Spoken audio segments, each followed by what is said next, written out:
Baik, perkenalkan nama saya Putri Eka Aryani. Di sini saya akan menjelaskan tentang tutorial penggunaan Amos. Di mana langkah pertamanya itu dengan membuka dulu file Amos. Nah, jadi pertama adalah yang kita lakukan itu untuk menentukan ukuran dari size. Jadi kita pilih view, kemudian pilih landscape legal, langsung close. Sehingga bidang gambarnya menjadi lebih lebar. Nah, kemudian di sini ini pada bagian kiri ada lambang Amos, kemudian diklik, arahkan di bidang gambar, hingga muncul simbol elips. Kemudian klik dua kali di lambang elips ini sehingga muncul gambar segini sebanyak 3 kali. Nah, kemudian kita pilih klik ini, rotate the indicator of latent variable, kemudian arahkan variabel agar ke kiri. Nah, selanjutnya untuk menggeser ini, maka kita klik present symmetries dan juga gambar mobil. Sehingga dua-duanya ini aktif dan ini bisa digeser sehingga bisa terlihat di bidang gambar.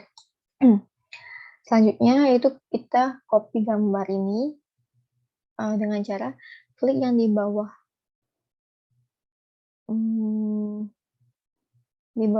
mesin fotokopi.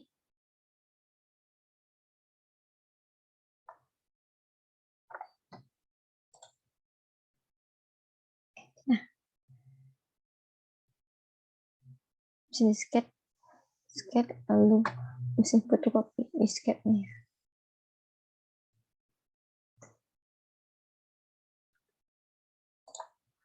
Maksudnya klik yang digambar di bawah disket ini,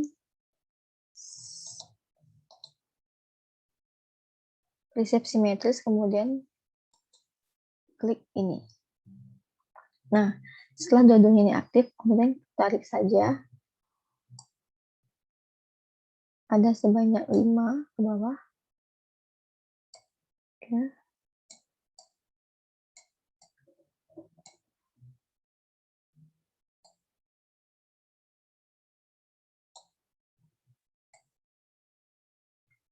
Nah, jika kita sudah selesai menggambar, mengcopy, kemudian kita tentukan variabel intervennya.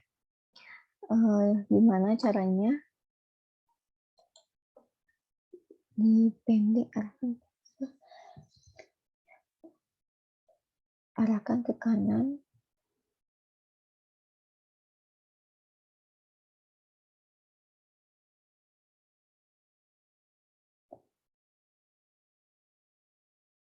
Iya.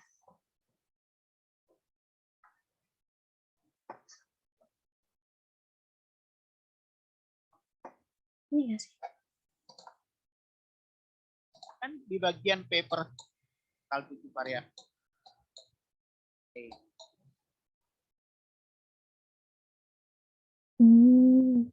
Berhasil Pak menghapusnya.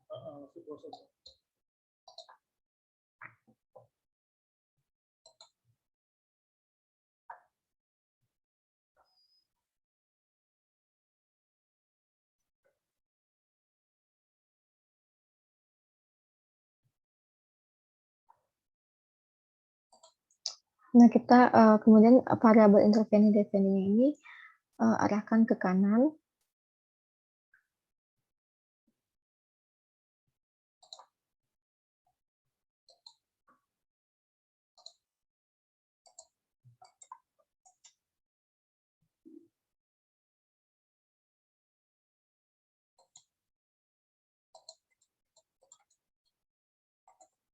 Nah, sehingga seperti itu. Kemudian kita pilih gambar touch up variabel ini untuk merapikan.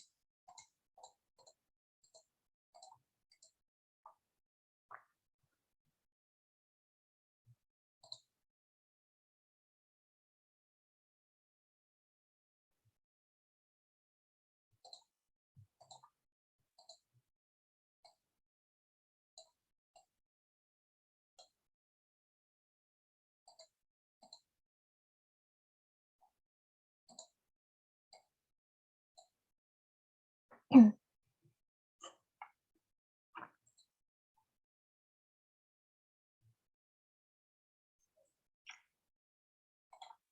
selanjutnya kita hubungkan antara variabel ini dengan cara mengklik tanda panah searah, kemudian tarik garis.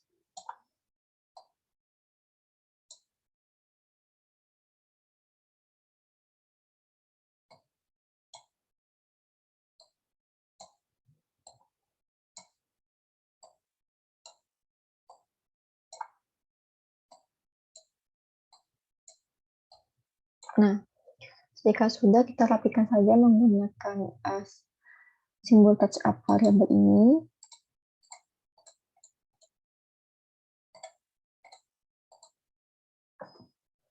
Kemudian selanjutnya diberikan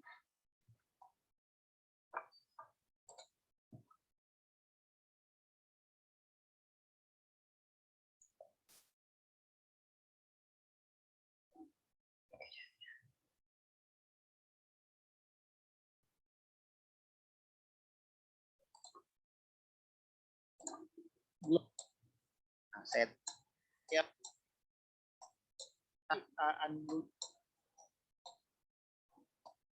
Tempatkan di atas dan satu lagi saya tempatkan di bawah.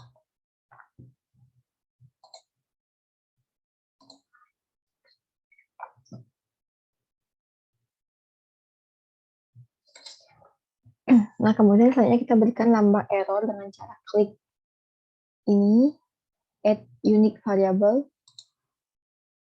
di sini, dan juga di sini.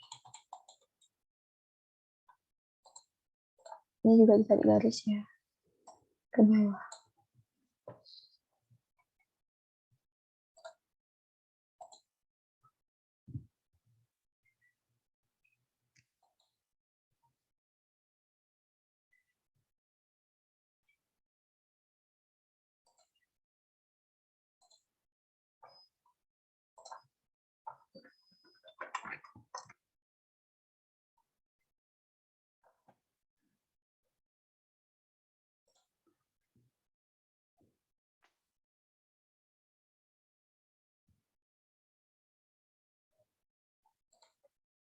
Ini kita menomori errornya dengan cara klik plugins, name observe variable. Nah, sini semua sudah berisi 1 sampai 23.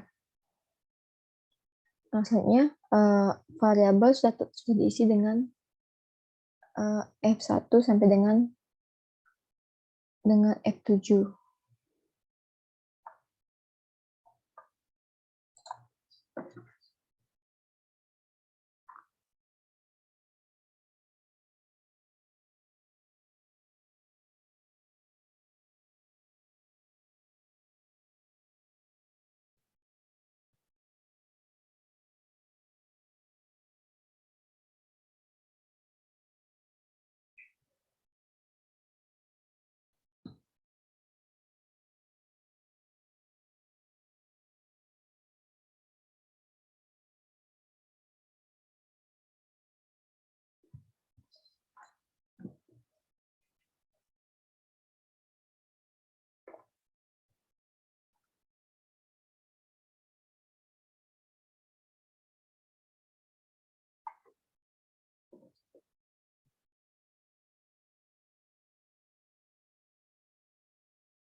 Ya Tuhan.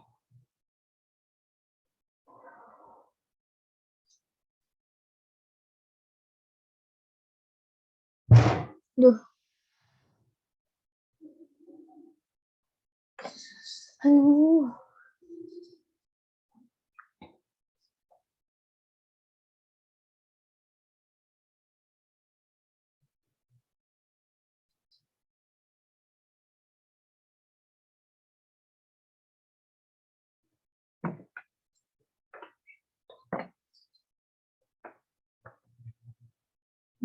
Baik guys, kalau saya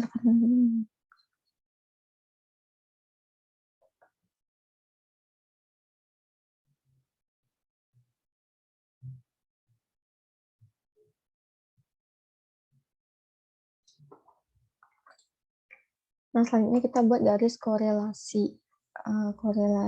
Garis korelasinya. Dimana caranya itu kita klik gambar satu jari ini. Kemudian klik variabel independen.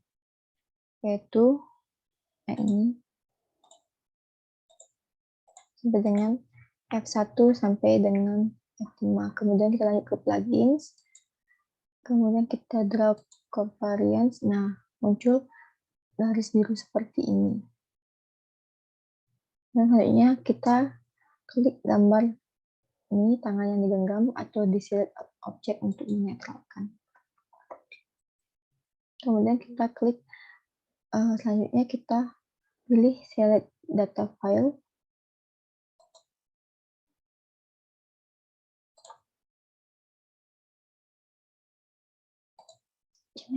Klik select data file. Name.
Kemudian kita pilih select data file. Kemudian kita pilih file name.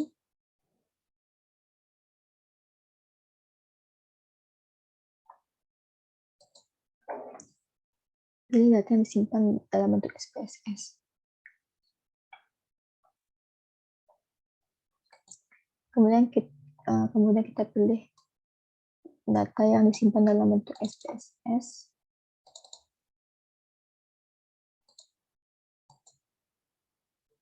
Nah, kemudian kita klik OK.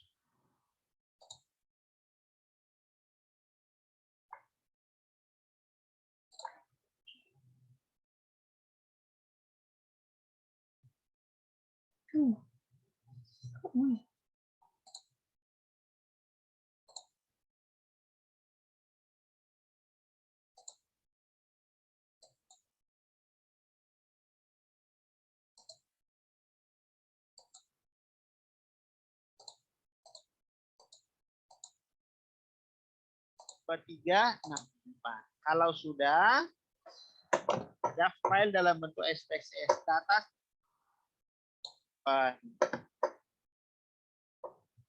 Silakan di folder masing-masingnya, diklik data 123 responden, lalu di open.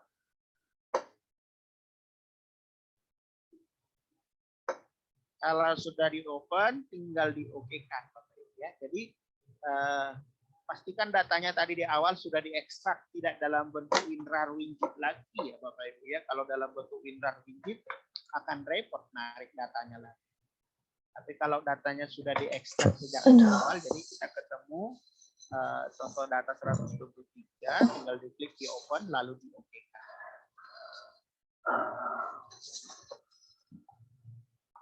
Sudah di OK-kan Bapak Ibu?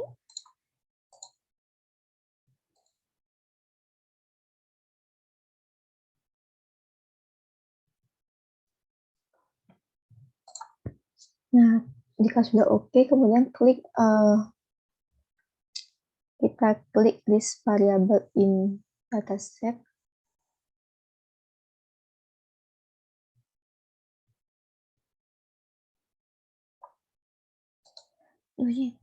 Klik list variable in dataset. Klik list variable in dataset.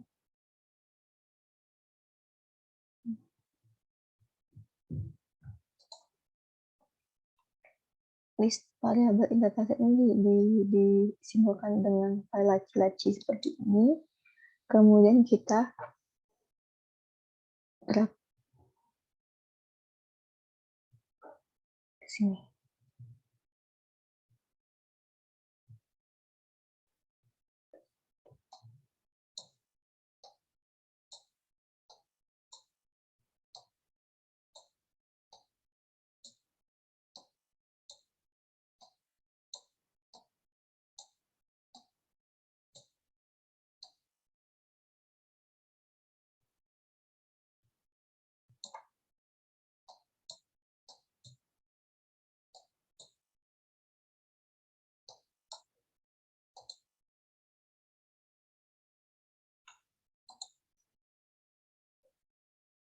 Bu, masih record nih.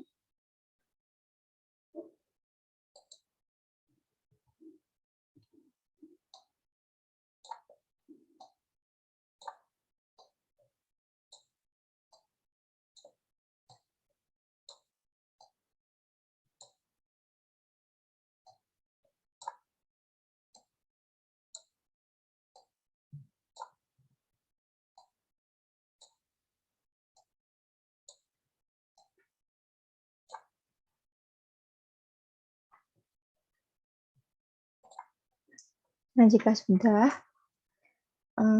kemudian kita rubah nama variabel dengan klik ini 2 kali saja. Diganti dengan nama orientasi.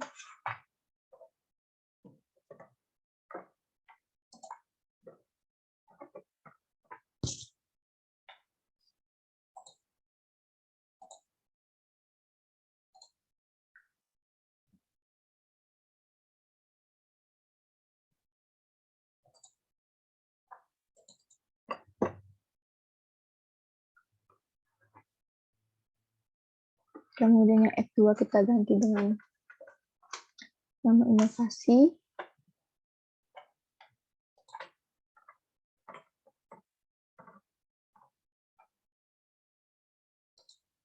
Kemudian F3 dengan nama adaptabilitas.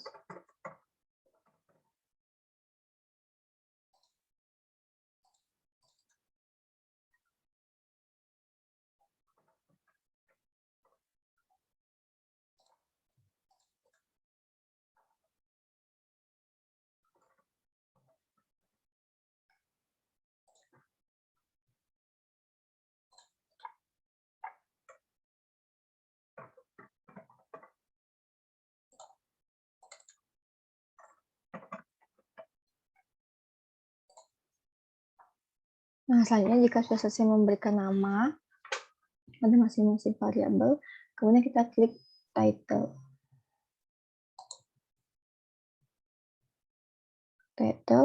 Kemudian pada bagian caption ini diketik dengan judul faktor-faktor yang mempengaruhi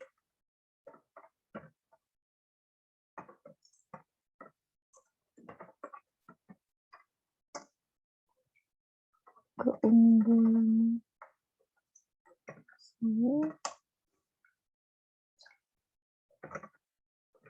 serta dampaknya terhadap kinerja. Kita klik OK. Nah, jika sudah memberikan judul, kemudian kita klik title lagi.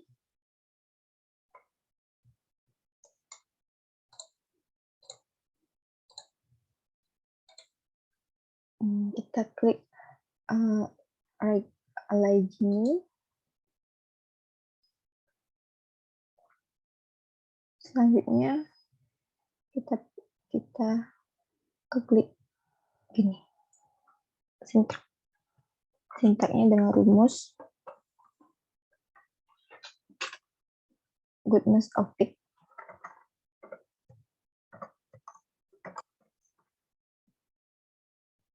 Bentar. Ini rumusnya ada G²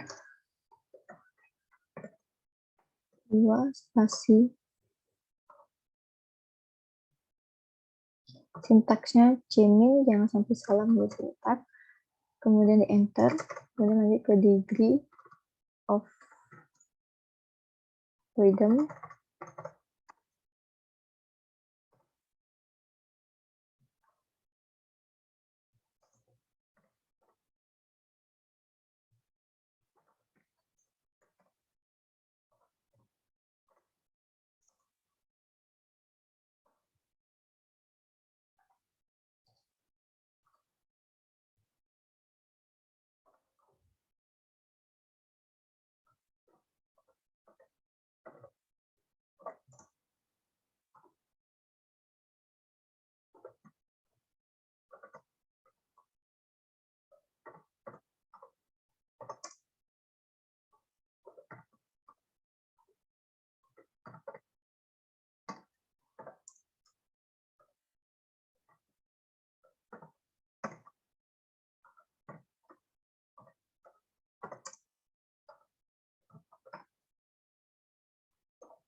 Nah, jika sudah, kita pastikan dulu sintaknya jangan sampai salah. Selanjutnya,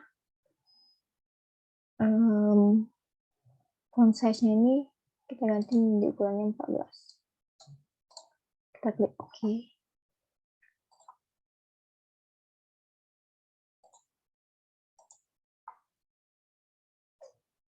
Nah, ini kita pindahkan.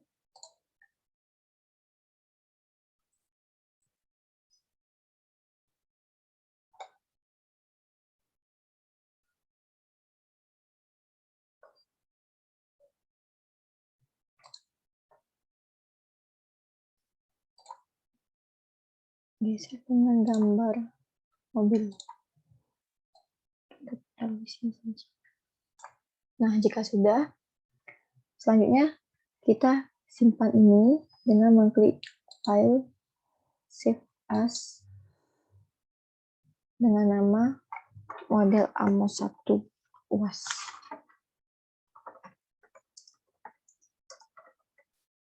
Nah, kemudian kita klik save.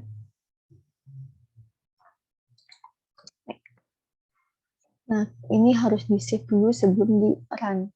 Nah, kemudian selanjutnya itu kita klik Analyze Properties, lambang piano di tengah ini. Kemudian pilih Output. Kemudian centang bagian ini, bagian kirinya semua. Udah. Kemudian kita klik Close.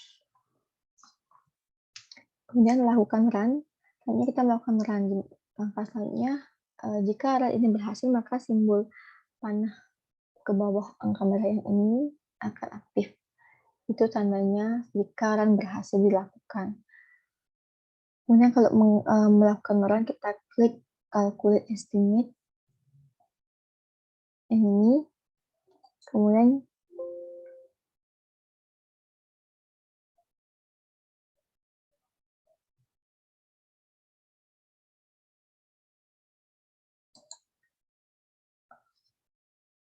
Sepertinya ada salah ya.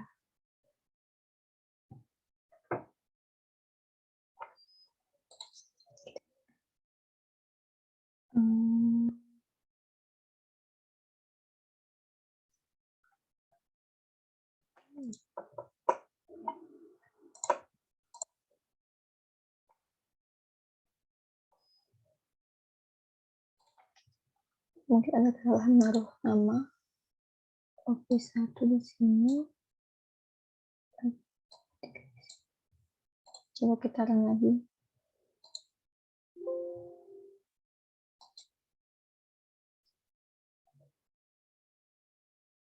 Ya. Ini kita hapus saja. Nah, kita lakukan calculate estimate.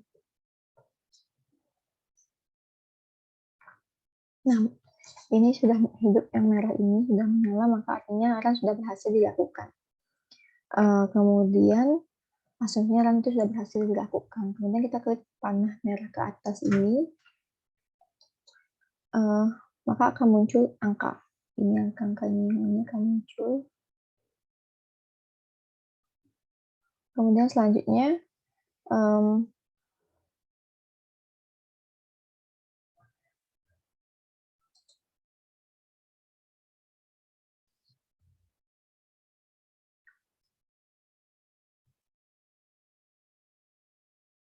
klik standardizing.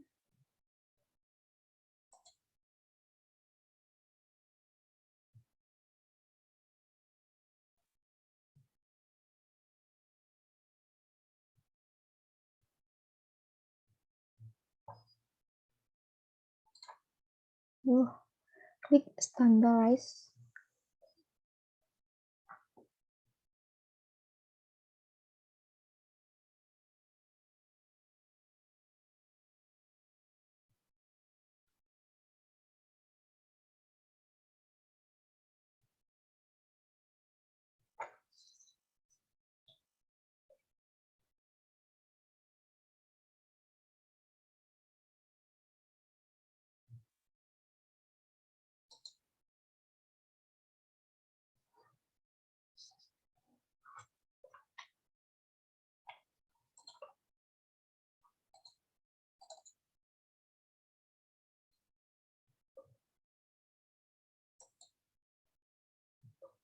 Mana standardizing? Ini ya. Selanjutnya kita pilih standardized estimate ini. Nah, jika sudah,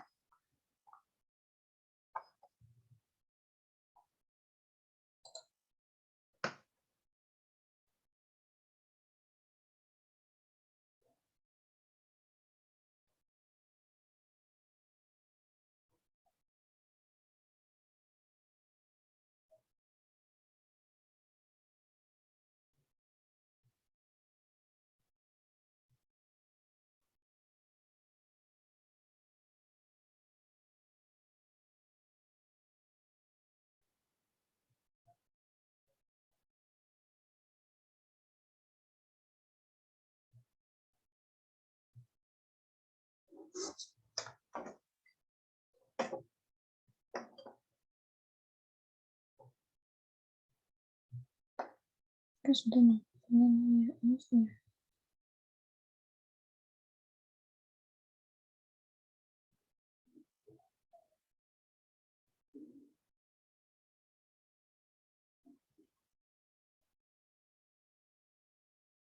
Iya.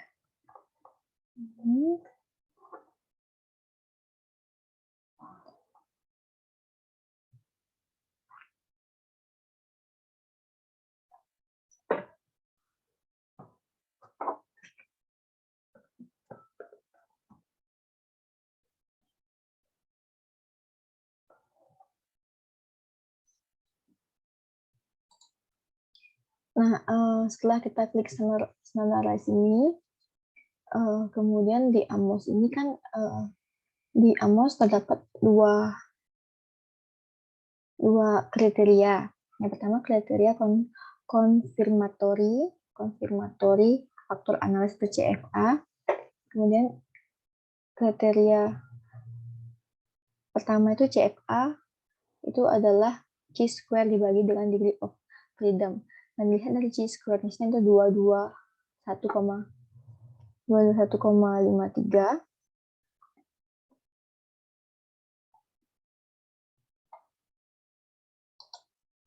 Kemudian 221,53 di sini. Nah, kemudian dibagi dengan degree of freedom sejumlah 168. Ini hasilnya tidak boleh lebih dari 2. Jadi memenuhi kriteria 221 dibagi dengan 168 tidak lebih dari 2. Kemudian RMC-nya ini harus di bawah 7,5%. Lebih bagus lagi kalau di bawah 5%. Di sini RMC-nya sudah 0,051 atau 5,1%. Modelnya sudah bagus. Kemudian untuk probability-nya ini untuk probability-nya dilihat itu 0,04. Yang bagus itu harus 0,05. Jadi hasilnya di sini 0,04 ini masih kurang bagus, nanti akan diperbaiki. Dicatatkan berarti ada yang kurang baik khususnya di bagian probability. Jadi pada kriteria CFA ada 3, yaitu chi-square dibagi dengan degree of freedom tidak boleh lebih dari 2, dan RMC disyaratkan di bawah 7,5%, dan juga probability disyaratkan di atas 5%. Nah, kemudian yang berikutnya kriteria kedua yaitu goodness of fit yang terbaik kala misalnya GFI, AGFI, kemudian TLI dan NFI. Kalau bisa di atas 0,9% maka itu sangat baik. Tetapi kalaupun di atas 0,8% itu masih bisa diterima. Di sini kan GFI-nya itu GFI 862, kemudian TLI 962 dan NFI 889.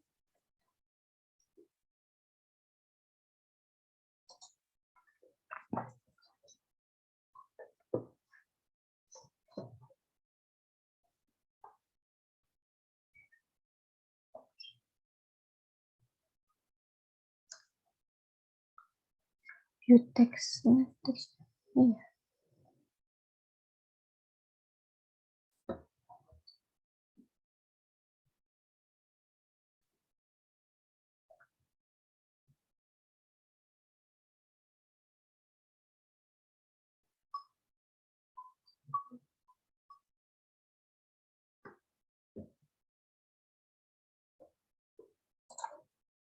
Nah, untuk memperbaiki model yang kurang baik, maka kita klik view text ini, kemudian kita pilih modification indices.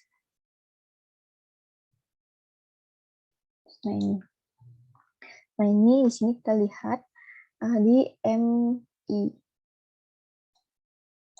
Kita klik di MI ini. Nah di sini kita cari angka yang paling besar. Di sini angka yang paling besar adalah 9,714 dan 9,188. Jadi karena di sini di 9,17 ini angka yang paling besar, maka itu ada berdiri antara E14 dan juga E17. Kemudian kita sini hitung E14 paling banyak jumlahnya. Kemudian karena E14 paling sering muncul, kita hilangkan E14.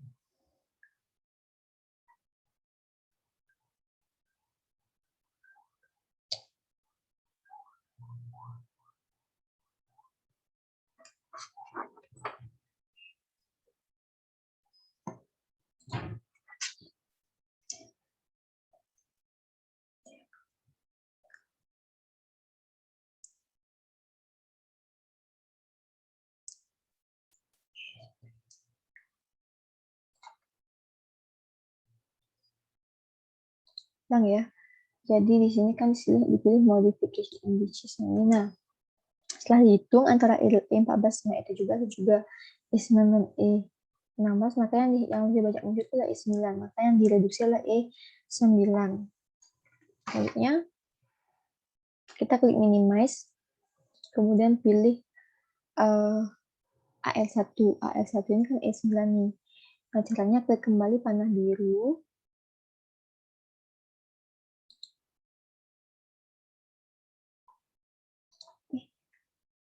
Klik kembali panah biru arah bawah.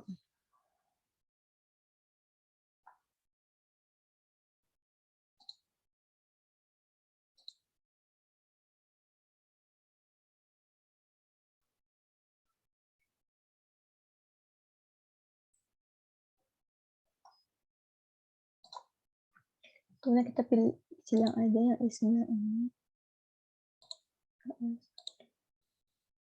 Nah, kemudian kita lakukan kembali run, yaitu lambang kalkulator estimate yang ini.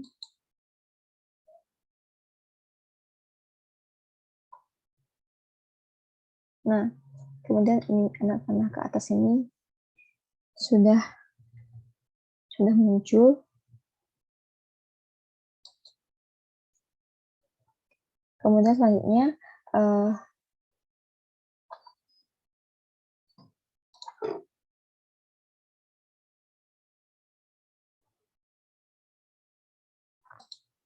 di sini apa dilihat jika probability-nya belum memenuhi, maka kita klik Qtest lagi, kemudian pilih modification English.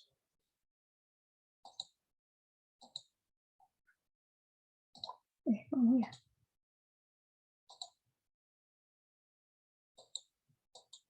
Oh iya, iya.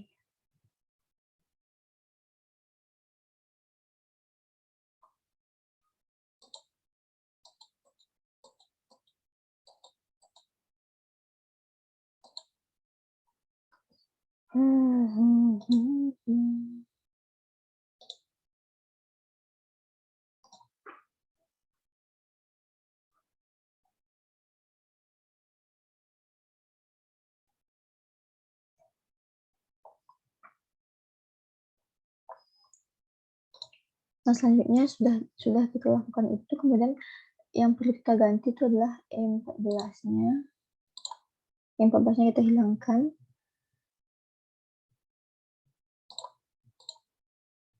Nah, kemudian kita lakukan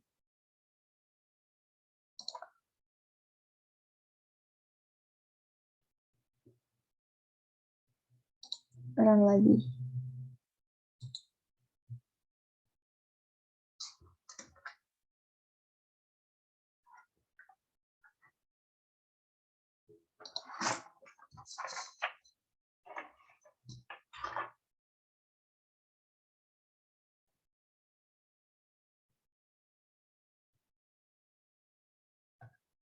Klik view the input.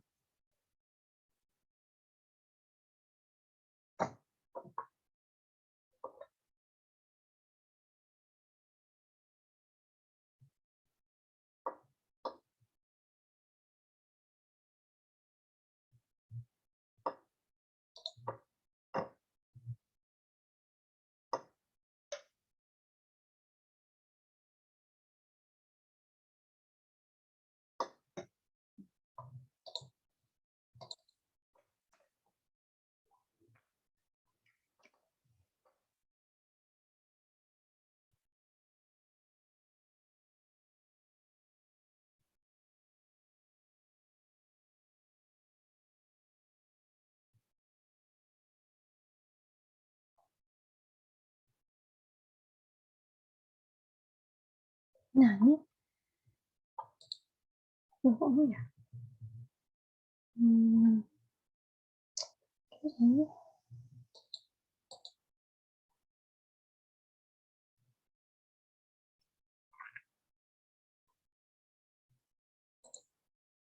Nah, kan ini hasilnya sudah signifikan, sudah bagus.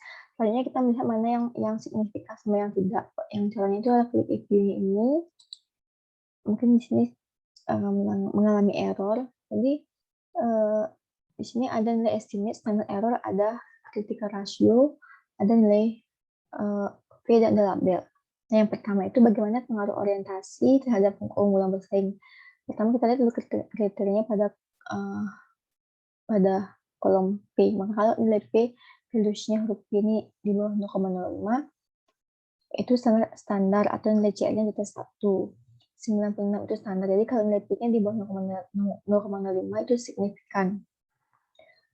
Kemudian jadi kalau nilai P-nya di bawah 0,05 itu signifikan.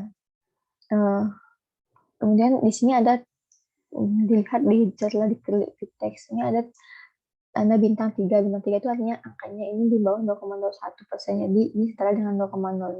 Jadi yang pertama pengaruh orientasi terhadap keunggulan bersaing itu bintang 3.